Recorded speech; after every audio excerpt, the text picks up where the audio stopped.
우리 하나님 말씀 함께 읽고 우리 살아있는 교회, 살리는 교회 세 번째 말씀을 한번 나누어 보도록 하겠습니다. 저와 함께 12절부터 교독을 하는데, 이번엔 여러분이 12절을 시작하시죠. 시작. 너희가 나 있을 때뿐 아니라 더욱 지금 나 없을 때에도 항상 복종하여 두렵고 떨림으로 너희 구원을 이루라. 너희 안에서 행하시는 이는 하나님이시니 자기의 기쁘신 뜻을 위하여 너희에게 소원을 두고 행하게 하시나니, 이는 너희가 흠이 없고 순전하여 어그러지고 거스르는 세대 가운데서 하나님의 흠없는 자녀로 세상에서 그들 가운데 빛들로 나타내며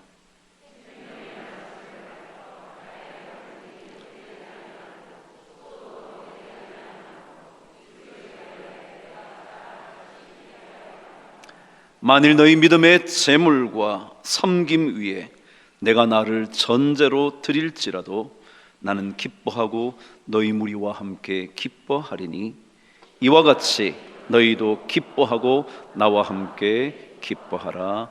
아멘. 제가 이 설교 시리즈를 여러분과 함께 나누면서 절대로 놓치고 싶지 않은 한 주제가 있습니다.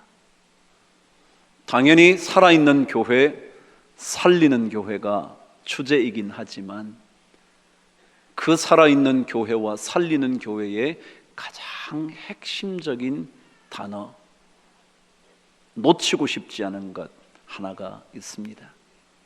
아마도 두 번 설교를 들으면서 여러분 파악하셨으리라 생각되지만 그것은 바로 두렵고 떨림이라는 것입니다. 떨림이 없는 사람, 하나님을 섬기면서 그 마음 속에 두려운 마음이 없는 사람, 하나님의 말씀을 듣다가 내 마음 속에 떨려오는 감동이 없는 사람, 그 사람은 그리스도인으로 살아있다고 말하기가 그리 쉽지 않을 것 같기 때문입니다. 살아있는 사람 아니고서야 어찌 떨리겠습니까? 어찌 하나님의 말씀을 순종하고 싶은 열망이 없이 그 마음 속에 두렵고 떨림이 찾아오겠습니까? 그래서 저는 이 시리즈를 5, 6주 동안 여러분과 나누면서 끊임없이 반복하고 싶은 이야기가 있다면 그것은 우리 안에 두렵고 떨리는 마음,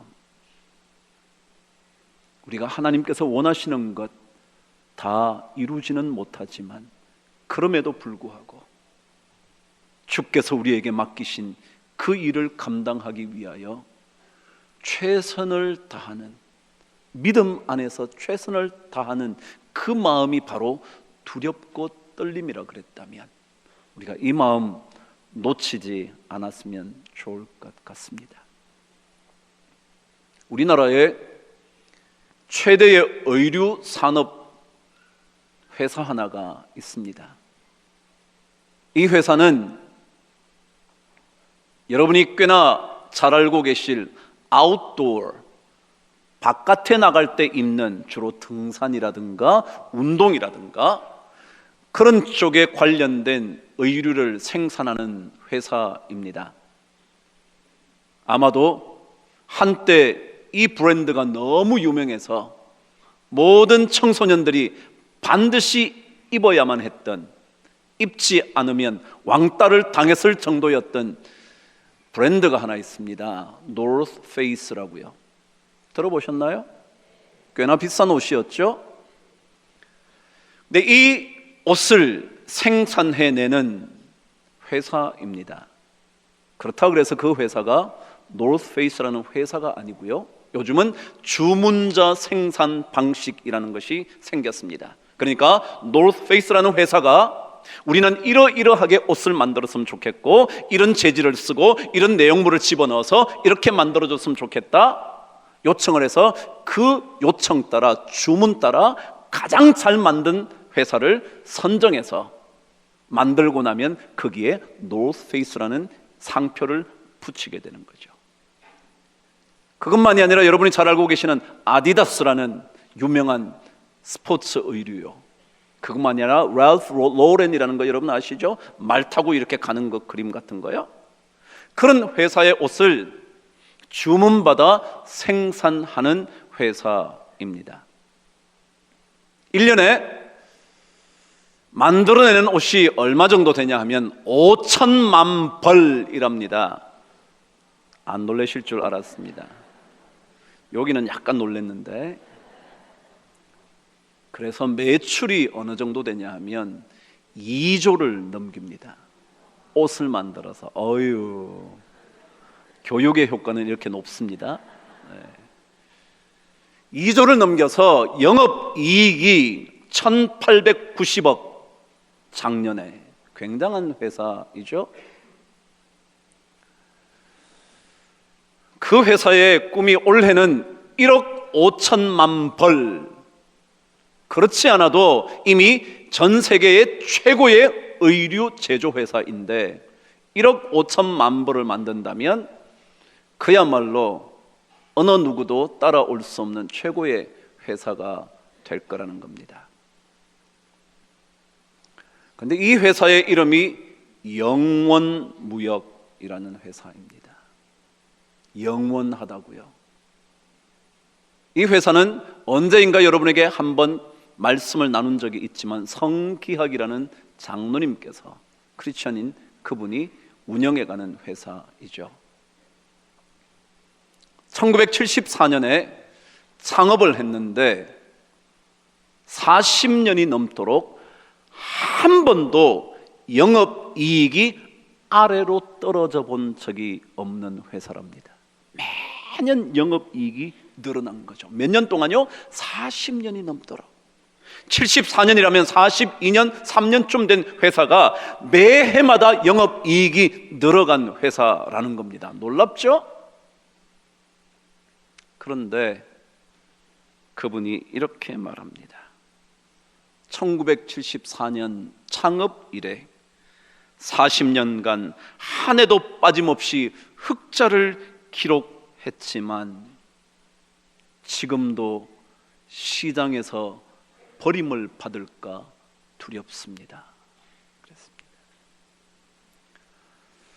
한 번도 적자 내본 적이 없는 회사인데, 흑자만 기록했던 회사인데, 그것도 1년이 아니라 20년 정도가 아니라 40년을 넘도록 흑자를 냈는데도 불구하고 지금도 혹시라도 의류 시장에서 당신 회사 제품 이제는 쓸 필요 없어, 다른 회사가 더 나아, 그럴까 봐, 버림을 받을까 두렵다고 말합니다. 여러분, 그러니까 지금까지 살아있는 기업 된 거 아닐까요? 여러분, 그의 이야기가 꼭 사도 바울의 얘기와 똑같지 않습니까? 내가 하나님의 말씀을 전파한 이후에 내가 오히려 버림을 받을까 두려워한다고 고백했던 사도 바울의 고백과 똑같지 않냐고요. 그래요. 두렵고 떨림이 없이 어찌 그가 살아있다고 말할 수 있겠습니까? 살아있기 위해서는 반드시 이 마음, 두렵고 떨리는 마음, 다 완수하지는 못하지만 그럼에도 불구하고 하나님께서 나에게 명령하신 것을 잘 이루어 가보기 위하여 믿음으로 최선을 다할 때 생기는 이 마음 없이 교회나 그리스도인들이 살아있기란 어렵지 않을까. 저는 한 해 동안 우리 교회가 정말 이런 마음, 그리고 우리 각자가 이 마음, 두렵고 떨리는 그 마음을 가짐으로 날마다 새로워지는 은혜가 꼭 있게 되기를 바랍니다. 세상 어디에도 두렵고 떨리는 마음 가진 사업, 가진 사람이 망할 수 없지 않겠습니까? 제가 언제인가 이분의 이야기도 들려드린 적이 있습니다. 우리나라에 지금 어쩌면 탁월한 건축가 중에 한 사람이라고 불리는 승효상 씨라고요. 그도 그의 어머니가 새벽마다 기도하는 크리스천이라고 제가 말씀을 드렸죠. 근데 그분이 최근에 보이지 않는 건축, 움직이는 도시라는 멋진 책을 썼습니다. 제가 읽으면서 어쩌면 건축가가 이렇게 글을 잘 쓸까 생각이 들 만큼 멋진 책이었습니다. 근데 그 책에 보면 그분이 이런 얘기를 합니다. 혹시 내가 잘못 판단하여 선 하나를 잘못 그어서, 여러분 설계하는 사람, 건축하는 사람이니 이렇게 선을 긋든지 저렇게 선을 긋지 않겠어요? 여기에 그어서 여기 따라 지어가야 되겠다고 생각하는 게 설계 아니겠습니까? 그렇게 선을 긋는 거죠. 근데 혹시라도 자기가 잘못 판단해서 선 하나를 잘못 그어서 그 속에 거주하는 사람들이 좋지 않은 삶을 살게 되지는 않을까? 그래서 내가 건축을 아니함만 못하게 되는 것은 아닐까? 늘 초조하고 불안하다 그랬습니다. 여러분, 그냥 건축할 때, 설계할 때 그냥 1cm 이쪽으로 걷든지 저쪽으로 걷든지 그게 뭔 그렇게 그 안에 거주하는 사람이 불편을 겪겠습니까? 그냥 그렇게 사는 거죠. 뭐 그냥 여기에 1cm가 줄든지 늘든지 그게 뭘 대수겠습니까? 그런데 이 사람은 혹시라도 내가 선 하나 잘못 그은 것 때문에 그 속에 사는 사람이 불편을 겪지는 않을까?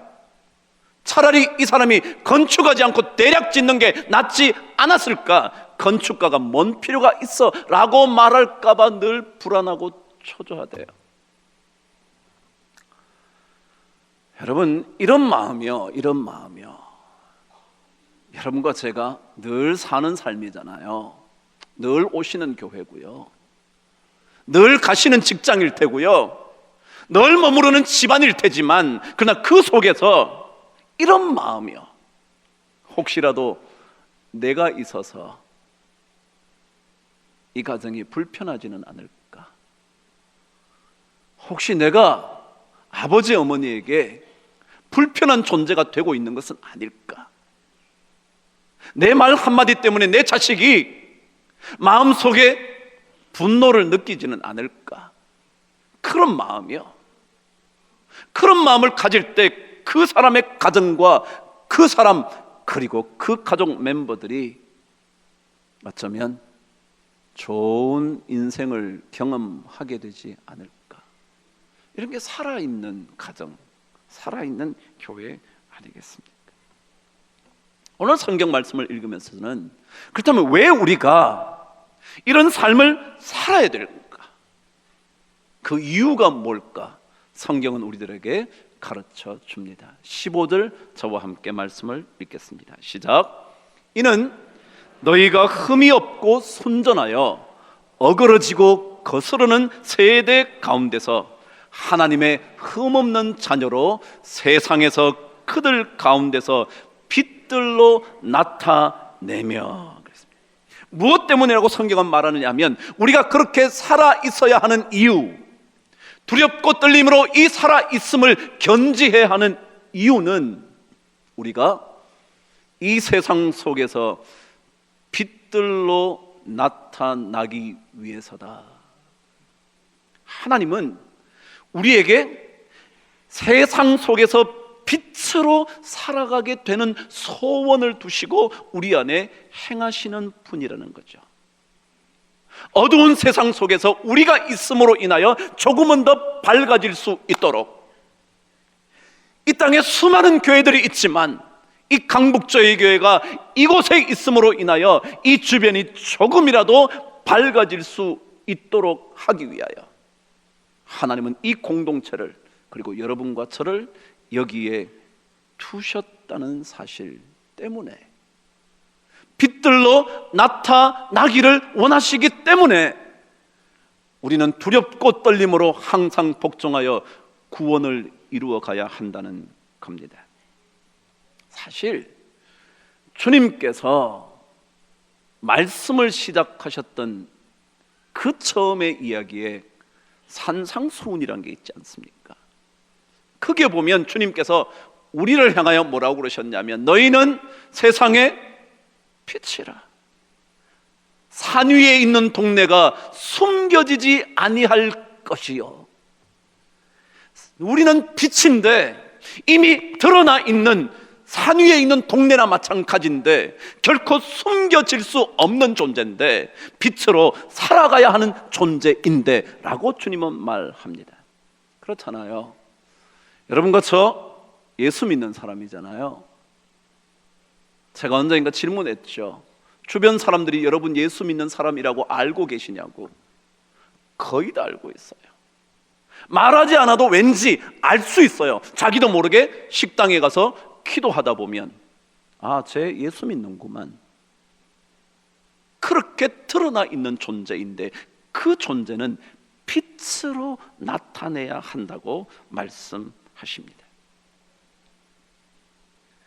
예수님께서 그 말씀을 하시면서 계속해서 이렇게 말합니다. 사람이 등불을 켜서 말 아래에 두지 아니하고 등경 위에 두나니 이러므로 집안 모든 사람들에게 뭐 한다고요?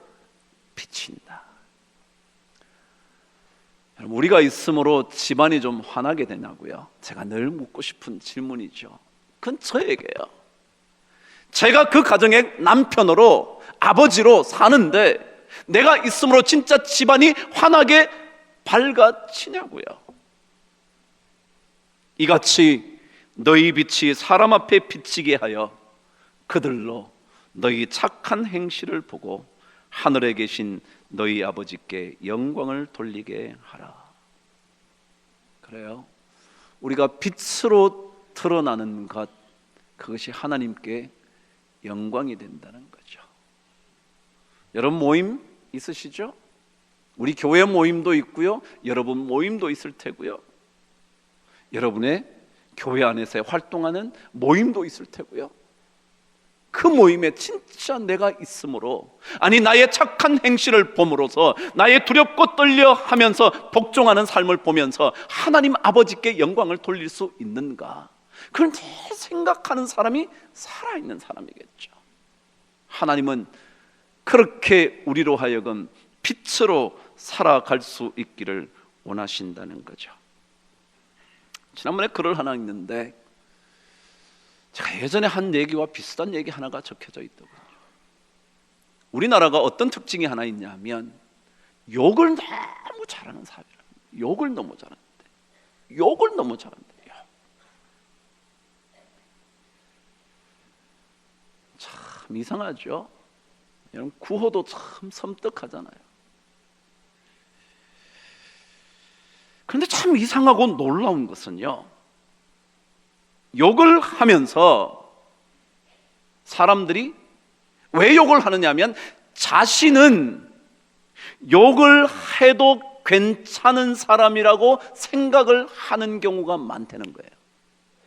그래서 욕한다는 거야. 다시 말하면 당신이 욕을 할 수 있는 조건 상황을 만들었기 때문에 나는 욕한다는 거야. 그래서 나는 괜찮다는 거죠.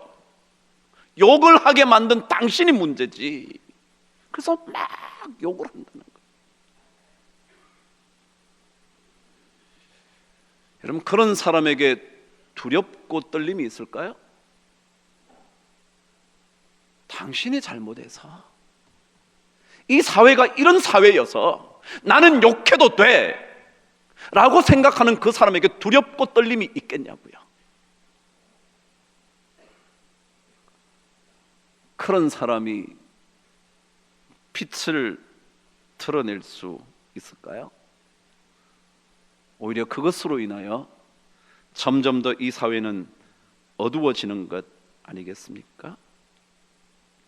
정말 하나님은 우리로 하여금 우리가 있는 그 자리가 우리 때문에 어둠이 물러가고 환해질 수 있도록 생명이 없는 그곳에 생명의 말씀을 증거함으로 구원의 빛이 비추어지도록 하나님은 우리에게 원하고 계시는 것은 아닐까요? 저 아파트에 살아요. 아파트에 살면 간간히 듣고 싶어하는 이야기들을 듣게 될 때가 있습니다. 늦은 밤인데 잠을 자려고 누웠는데 아래층이든지 위층에서 들려오는 소리를 듣고 싶지 않은데 들을 때가 있죠. 여러분도 그러신가요? 네. 죽인다는 둥, 살린다는 둥, 못 살겠다는 둥, 너 같은 사람 만나서 내 인생이 이렇게 됐다는 둥. 정말이에요.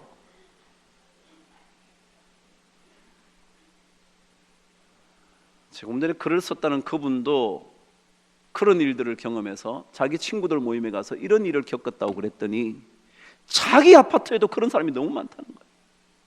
여러분, 세상에 그런 사람 참 많다는 거죠.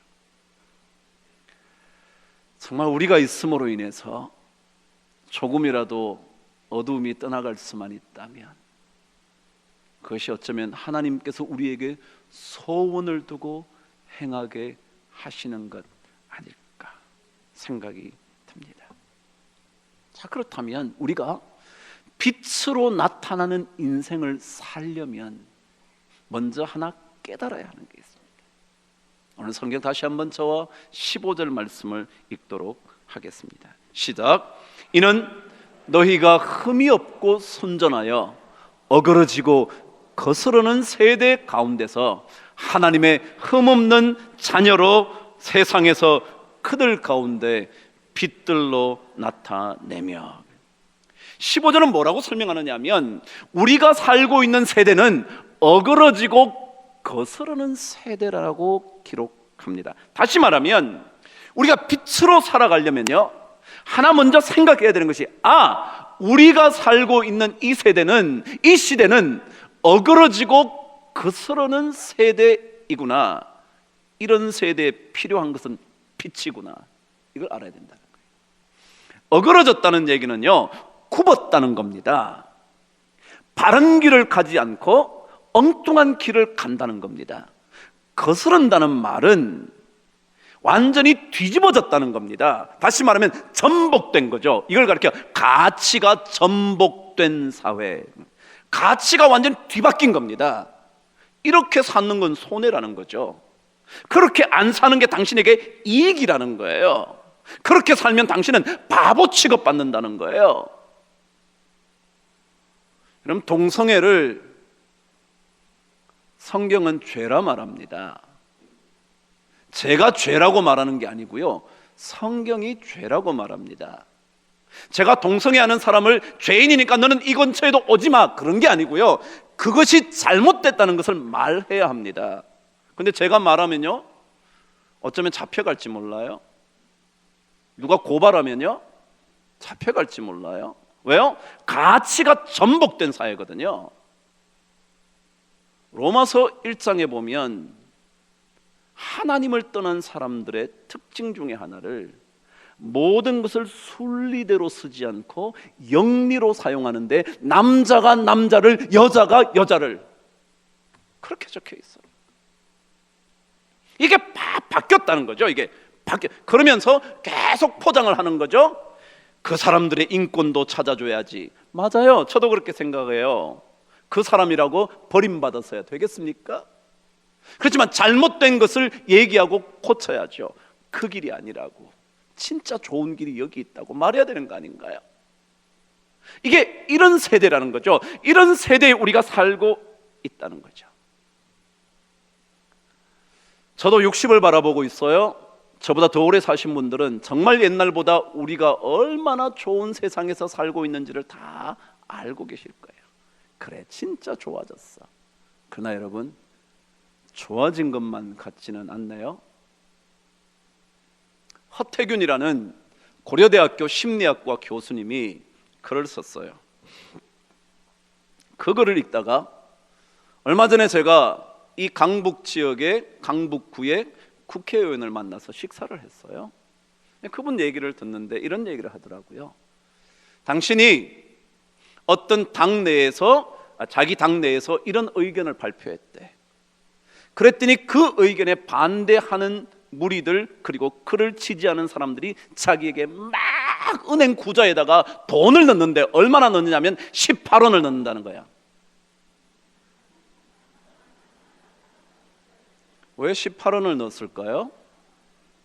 아시나요? 느낌이 오시나 보죠? 18원을 계속 보낸다. 그분의 글이 이렇게 적혔습니다. 부적절한 언행을 하거나 자신과 의견이 다른 국회의원들에게 사람들이 후원금이라며 18원을 보냈다. 그 다음 말입니다. 아니, 그냥 욕도 아니고 그런 쌍욕이, 여러분 18이라는 욕이 어떤 뜻인 줄 아시나요? 제가 설명해 드려요. 그런 쌍욕을 공개적인 사회적 의사표현의 수단으로 쓴다는 것, 이게 도대체 가능한 일일까? 그래요, 마음에 안 들 수 있죠. 그 사람의 생각이 자신의 생각과 다를 수 있죠. 그렇기 때문에 나는 달라서 너 잘못된 생각했으니 나는 아무렇지도 않게 욕해도 돼. 18원 끊임없이.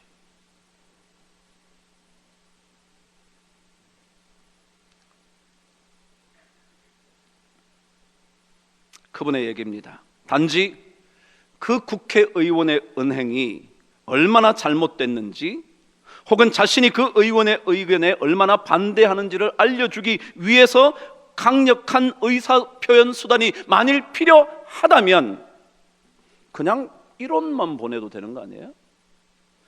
다시 말하면 너 같은 사람에게는 나 이런 정도도 지원할 수 없어. 그런 의미로 이론을 보내면 될 텐데 왜 18원을 보내냐고요. 그러고서도 자기는 괜찮다, 난 괜찮다. 그 교수님의 계속된 얘기입니다. 만일 그래도 마음이 불편하다면 1원을 보낸 다음 정치 기부금, 후원금 영수증을 보내달라고 요청해라. 1원 보내고 영수증 보내줘. 그럼 막 국회의원 미치겠죠. 그렇게 하면 될 것을 왜 18원을 보내냐는 거예요. 도대체 그런 쌍욕까지 해야 하는 이유가 무엇인지 정말 궁금하다고. 그러면서 계속 말합니다. 내 뜻과 내 의견과 다르다면 쌍욕을 해도 된다는 것일까? 아니, 이렇게 욕을 하면서 아이들에게 정의를 가르칠 수 있는 걸까? 제가 그때 그랬죠. 촛불 집회 나가는 거요? 좋다고요. 잘못한 것을 바로잡는 거 좋잖아요. 근데 거기에 아이들을 데리고 가는 건 삼가해달라고. 근데 왜 데리고 가냐 그랬더니 그렇게 대답하던데요. 아이들에게 정의를 가르치기 위해서요. 그럼 쌍욕을 하면서 정의를 가르친다고요? 그러면서 이제 중요한 얘기 하나를 했습니다. 이 심리학자 교수가 뭐라고 그랬냐 하면, 심리학의 연구를 통해서 보면 이런 경우가 있다는 거죠. 사람이 자기 스스로 어느 정도 내가 도덕적이라고 생각을 하면 자기도 모르는 사이에 어떤 일에 대하여 굉장히 비도덕적으로 행동한다는 거예요. 다시 한번요. 내가 좀 도덕적이야. 난 그런 대로 괜찮게 살아. 근데 쟤는 보니까 엉뚱하게 살아. 그래서 그런 사람에게 대하여 나는 조금 잘 살고 있기 때문에 저런 사람을 마음대로 욕해도 된다고 비도덕적으로 살아가는 것을 허용하는 사회가 된다는 거예요. 그걸 가리켜 뭐라 하면 도덕적 허가라고. 영어로는 moral licensing. 라이센스 있잖아요. 라이센스 땄다는 거야. 다시 내가 조금 도덕적이어서 저 사람을 마음대로 욕해도 쌍욕을 해도 괜찮은, 그렇게 내가 도덕적으로 허가받았다고 생각하는 사람이 너무 많다는 거예요. 그래서 욕이 많다는 거예요. 욕이. 이게 어떤 세대냐면 어그러지고 거스르는 세대라는 거예요. 자기는 잘한 것 같아서요. 그래요. 잘했을 수 있죠. 그렇다고 해서 남을 그렇게 쌍욕까지 해가면서 할 수 있는 허가를 받은 것 아닌데 그렇게 마음껏 한다는, 그러면서도 여전히 나는 도덕적이야, 나는 도덕적이야. 이게 무슨 세대냐면 어그러지고 거스르는 세대라는 거예요. 그러니까 이런 세대에서 우리 그리스도인들은 그럼에도 불구하고 우리가 하나님의 뜻에 순종하면서 살아야지. 그래서 두렵고 떨리는 마음을 가져야지. 이거예요, 여러분. 우리 그리스도인들은요, 이 마음 놓치면 안 돼요. 우리가 아무리 선하다 한들 하나님의 말씀에 의하면 의인은 없나니 시작이요? 하나도 없으며 의인은 없나니 하나도 없으며. 우리 그 생각을 하면서 진짜 두렵고 떨리는 마음이 있어야 되는데 우리 그게 없어요. 그래서 막 욕하는 거예요. 그래서 이 욕이 이 땅에 너무 많다. 우리 어른들이요, 아이들 욕하는 거 들으면 여러분 뒤집어질걸요. 그게 혹시라도 우리가 간간히 한 번씩 뱉어내는 욕 때문에 그런 것은 아닐까요? 그렇게 두렵고 떨리는 마음으로 이 어그러진, 이 거스르는 세대 잘 생각하면서, 그래, 여기에서 하나님께서 원하시는 것이 바로 빛으로 드러나는 거지. 정말 이런 세상 떠나고 싶을 때 참 많죠. 부조리한 세상이요, 정직하게 살면 살수록 점점 더 고통받는 이런 세상이요, 떠나고 싶죠. 근데 성경 15절은 그렇게 말해요. 그런 세상 가운데서, 어그러지고 거스르는 세대 가운데서 하나님의 흠없고 흠없는 자녀로 세상에서 그들 가운데서 빛들로 나타내라고요. 그래요, 그만두고 싶어요. 내가 뭐하러 여기서 이렇게 고생해? 그냥 떠나버려야지. 이런 집구석에 내가 왜 붙어 있어? 이런 공동체 집어치워야지. 근데 아니요, 성경은 그 세상 가운데서, 그리고 그런 사람들 가운데서 하나님은 우리에게 빛으로 드러나라고 말씀하세요. 참 어려운 일일 거예요. 마음에 들지 않는 부모 밑에서 고통을 겪는 자녀들이 이 말씀을 붙들고 하나님께 기도할 수 있다면, 정말 말도 안 되는 직장 생활의 억울함을 겪으면서 이 말씀을 붙들고 세상 그들 가운데서 빛들로 나타내기를 원하시는 하나님의 음성을 들으면서 두렵고 떨리는 마음으로 기도할 수 있다면, 그것이 하나님께서 원하시는 살아있는 교회, 살리는 교회, 살아있는 성도, 살리는 성도이지 않을까.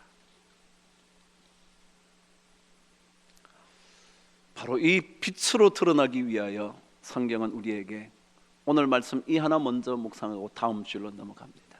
15절 다시 한번 말씀을 읽도록 하겠습니다. 시작. 이는 너희가 흠이 없고 순전하여 어그러지고 거스르는 세대 가운데서 하나님의 흠없는 자녀로 세상에서 그들 가운데 빛들로 나타내며. 빛으로 나타내기 위해서 뭘 하라 그랬냐면 흠없이 순전하게 살아야 된다. 여러분, 근데요, 흠없는 사람 있나요? 이 세상에 누가 흠이 없나요? 여러분 남편은 흠이 없나요? 여러분의 부모는 흠이 없나요? 여러분의 자녀는 절대 흠이 없는 순전한 자녀들입니까? 근데 왜 성경은 우리에게 이 말씀을 하는 걸까요? 여러분, 흠이 없는 거는요, 예수 그리스도의 십자가의 보혈로 씻김 받은 사람 아니고는 아무도 흠 없을 수 없어요.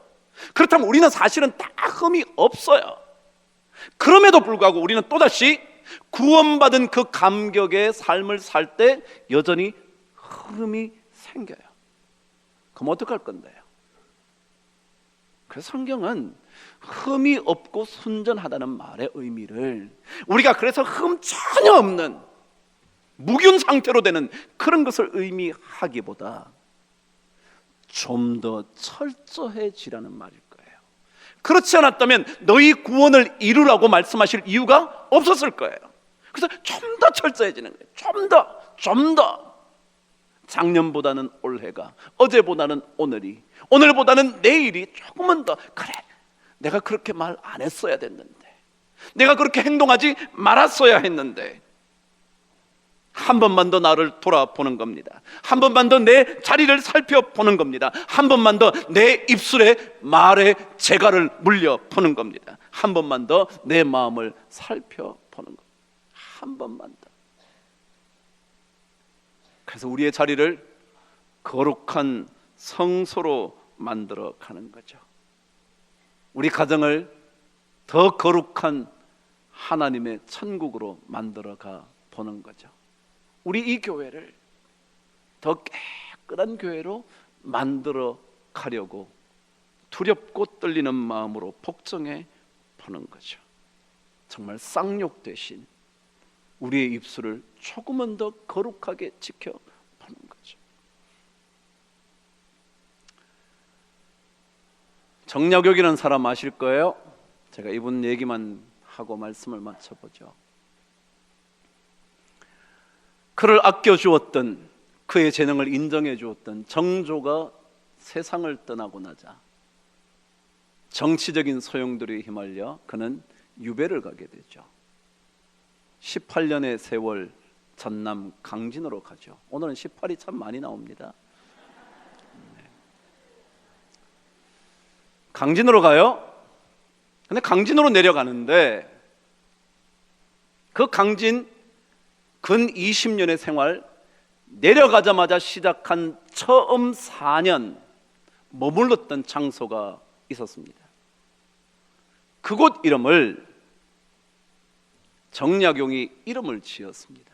옛 사람들은 자기가 머무는 곳에 이름을 지었습니다.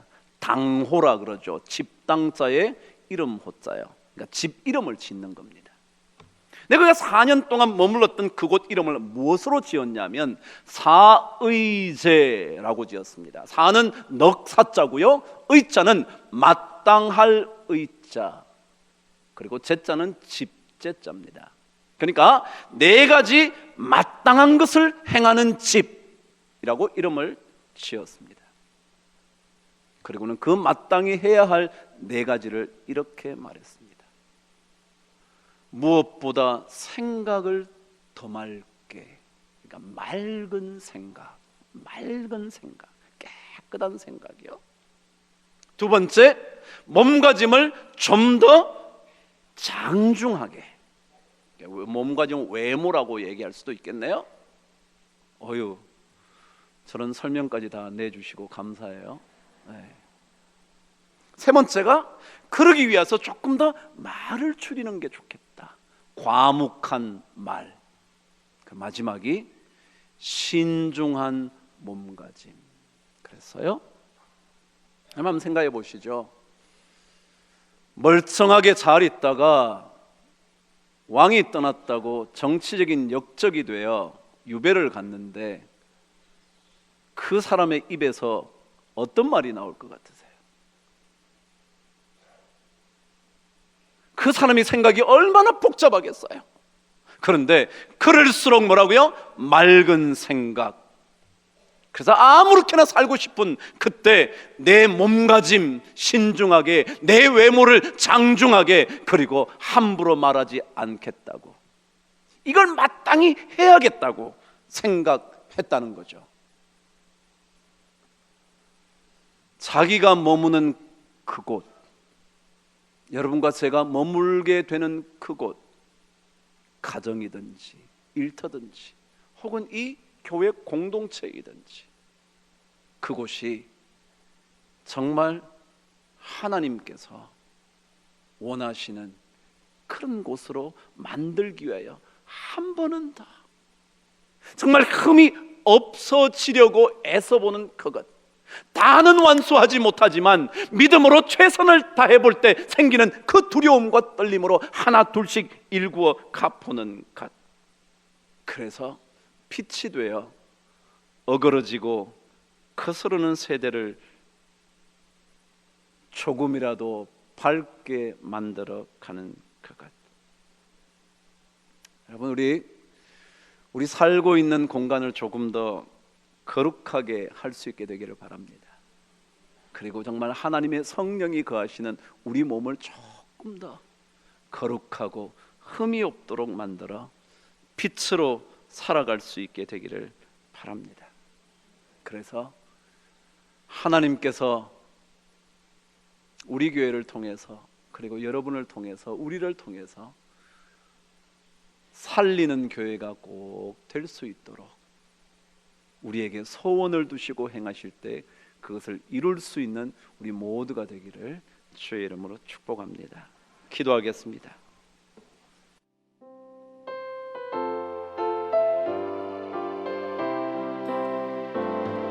주님 다시 오실 때까지 나의 이 길을 가리라. 좁은 길 나의 십자가 지고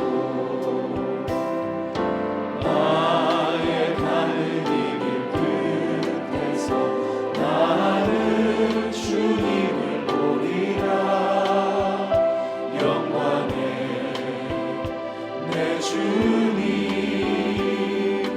나를 맞아주시니 주님 다시 오실 때